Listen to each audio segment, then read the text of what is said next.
ಯಾರಿಗೆಲ್ಲ ಖುಷಿಯಾಗಿರಲು ಇಷ್ಟವಿದೆ ಅವರಿಗಾಗಿ. ನಮಸ್ಕಾರ ಸ್ನೇಹಿತರೆ, ಇಂದು ನಾವು ಬಾಳಲ್ಲಿ ಅತಿ ಮುಖ್ಯವಾದ ಆದರೆ ಹೆಚ್ಚು ಕಡೆಗಣಿಸಲ್ಪಡುವ ಒಂದು ವಿಷಯದ ಬಗ್ಗೆ ಮಾತನಾಡೋಣ. ಅದು ಮಾನಸಿಕ ಆರೋಗ್ಯ. ಶುಭ ದಿನವೊಂದು ಶಾಂತಿಯ ಮನಸ್ಸಿನಿಂದ ಪ್ರಾರಂಭವಾಗಬೇಕು ಅಲ್ವಾ? ಇಲ್ಲಿ ನಿಮಗಾಗಿ 20 ಸರಳ ಆದರೆ ಪರಿಣಾಮಕಾರಿಯಾದ ಮೆಂಟಲ್ ಹೆಲ್ತ್ ಟಿಪ್ಸ್ ಕನ್ನಡ ಕೊರಳು ವತಿಯಿಂದ. ಈಗ ನೋಡೋಣವೇ? ಖುಷಿಯಾಗಿರಬೇಕು ಎಂದು ಯಾರಿಗೆ ಅನಿಸುವುದಿಲ್ಲ ಹೇಳಿ? ಹಾಗಿದ್ದರೆ ಈ ಸಲಹೆಗಳನ್ನು ಅನುಸರಿಸಿ ನೋಡಿ. ಇವು ನಿಮ್ಮ ಮನಸ್ಸಿಗೆ ಶಾಂತಿ, ಏಕಾಗ್ರತೆ ಹಾಗೂ ಸಂತೋಷ ತರಲು ಸಹಾಯ ಮಾಡಬಲ್ಲವು. 1. ಪ್ರತಿದಿನ ಸಮಾಧಾನದಿಂದ 10 ನಿಮಿಷ ಮೌನವಾಗಿರಿ. ಮನಸ್ಸು ಶಾಂತವಾಗಲು ಸಹಾಯ ಮಾಡುತ್ತದೆ. 2.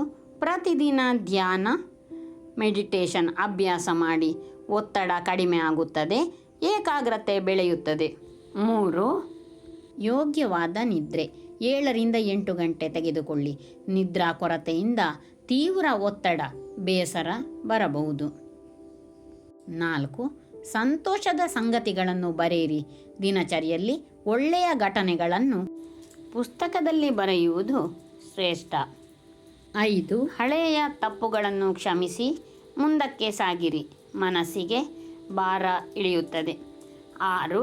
ಪ್ರತಿಯೊಂದು ದಿನದ ಆರಂಭದಲ್ಲಿ ಧನ್ಯತೆಯ ಭಾವನೆ ಹೊಂದಿರಿ. ಮಾನಸಿಕ ಸ್ಥಿರತೆಗೆ ಸಹಾಯ. 7. ಹೆಚ್ಚು ನಿರಾಸೆ ಮೂಡಿಸುವ ವ್ಯಕ್ತಿಯಿಂದ ದೂರವಿರಿ. ನಕಾರಾತ್ಮಕತೆ ಕಡಿಮೆಯಾಗುತ್ತದೆ. 8. ಪ್ರಕೃತಿಯಲ್ಲಿ ತಿರುಗುವುದು ಅಥವಾ ಬೆಟ್ಟ, ಬರಡು ಪ್ರದೇಶಗಳಲ್ಲಿ ಹೋಗುವುದು ಮನಸ್ಸಿಗೆ ವಿಶ್ರಾಂತಿ, ನವ ಚೈತನ್ಯ. 9.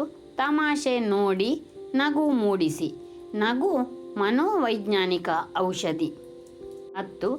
ಸಾಮಾಜಿಕ ಮಾಧ್ಯಮ ಬಳಕೆ ಕಡಿಮೆ ಮಾಡಿರಿ.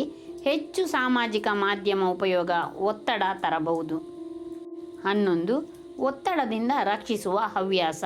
ಹಾಡು ಕೇಳುವುದು, ಚಿತ್ರ ಬಿಡಿಸುವುದು, ಓದು ತಾವು ಬೆಳೆಸಿಕೊಳ್ಳಿ. 12. ನಿಮ್ಮ ಸಮಸ್ಯೆಗಳನ್ನು ನಂಬಿಕಸ್ಥರೊಡನೆ ಹಂಚಿಕೊಳ್ಳಿ. ಒಬ್ಬರ ಮೇಲೆ ಒತ್ತಡ ಇಳಿಯುತ್ತದೆ. 13. ಕಾಲಾನುಗುಣ ದಿನಚರಿ ರೂಪಿಸಿಕೊಳ್ಳಿ. ಸರಿಯಾದ ಯೋಜನೆಯಿಂದ ಗೊಂದಲ ಕಡಿಮೆಯಾಗುತ್ತದೆ. 14. ಒಂಟಿತನದಿಂದ ತಪ್ಪಿಸಿಕೊಳ್ಳಿ. ಸ್ನೇಹಿತರ ಜೊತೆ ಸಮಯ ಕಳೆಯುವುದು ಉತ್ತಮ. 15.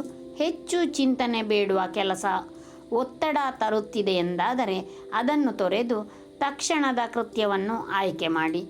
ಒಮ್ಮೊಮ್ಮೆ ಅತಿಯಾದ ಆಲೋಚನೆ ಮನಸ್ಸಿಗೆ ಒತ್ತಡ ತರಬಹುದು. 16. ಹಸಿರು ಗಿಡ ಮರಗಳು, ಪ್ರಾಣಿ ಸಾಕುವುದು ಮನಸ್ಸಿಗೆ ಸಂತೋಷ ನೀಡುತ್ತದೆ. 17. ತಮ್ಮ ಯಶಸ್ಸುಗಳಿಗೆ ಸ್ವತಃ ಶ್ಲಾಘನೆ ಕೊಡಿ. ಆತ್ಮವಿಶ್ವಾಸ ಬೆಳೆಯುತ್ತದೆ. 18. ಸಂವಹನ ಕೌಶಲ್ಯ, ಕಮ್ಯುನಿಕೇಷನ್ ಸ್ಕಿಲ್ಸ್ ಬೆಳೆಸಿಕೊಳ್ಳಿ. ಗೊಂದಲ ಕಡಿಮೆಯಾಗುತ್ತದೆ, ಸಂಬಂಧ ಉತ್ತಮ. 19. ಸಾಧ್ಯವಾದರೆ ಕೌನ್ಸೆಲರ್ ಅಥವಾ ಸ್ನೇಹಪೂರ್ಣ ಉಪದೇಶಕರ ಸಹಾಯ ಪಡೆಯಿರಿ. 20. ಇದೂ ಕಳೆಯುತ್ತದೆ ಎಂಬ ನಂಬಿಕೆ ಇಟ್ಟುಕೊಳ್ಳಿ. ತಾತ್ಕಾಲಿಕ ಸಮಸ್ಯೆಗೆ ಶಾಶ್ವತ ತೊಂದರೆ ಮಾಡಿಕೊಳ್ಳಬೇಡಿ. ಇರುವ ಒಂದು ಬದುಕನ್ನು ಚೆನ್ನಾಗಿ ಬಾಳಬೇಕಲ್ಲವೇ?